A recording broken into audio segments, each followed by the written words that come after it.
Friends, இந்த சிக்கனெல்லாம் மசாலா தடவி அப்புறமா இந்த இட்லி குப்பரையில் வச்சு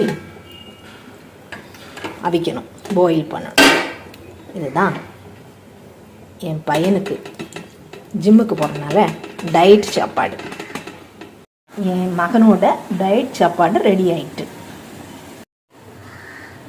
ஃப்ரெண்ட்ஸ், எங்கள் வீட்டில் இன்றைக்கி லஞ்ச் என்னென்னா பருப்பு, புடலங்காய், சின்ன உள்ளி, பச்சை மிளகு, தக்காளி இதெல்லாம் சேர்த்து அதுக்கு கூடால தேங்காய், ஜீரகம், மஞ்சள், வெள்ளைப்பூடு இதெல்லாம் கொஞ்சம் அரைச்சி இந்த பருப்பு கூடால சேர்த்து ரெண்டையுமே சேர்த்து நம்ம குக்கரில் வச்சிடணும்.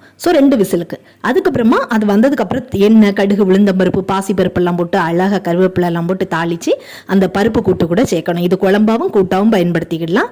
இதுக்கு கூட நெய்யும் வச்சு சாப்பிடணும். பின்ன எங்கள் வீட்டில் சாப்பாடு என்னென்னா சாதம், அப்புறமா வழுதுனங்காய் போட்டு ஒரு தேங்காய் அரைச்சி விட்ட குழம்பு, அப்புறம் முட்டைக்கோஸ் கூட்டு, அப்புறமா பருப்பு இந்த இப்போ புடலங்காய் போட்டு கூட்டு வச்சோமே அது, அப்புறமா உருளைக்கிழங்கு பொரியல், அப்புறம் மாங்காய் அச்சாறு, கட்டி தயிர், அப்பளம். டேஸ்டி.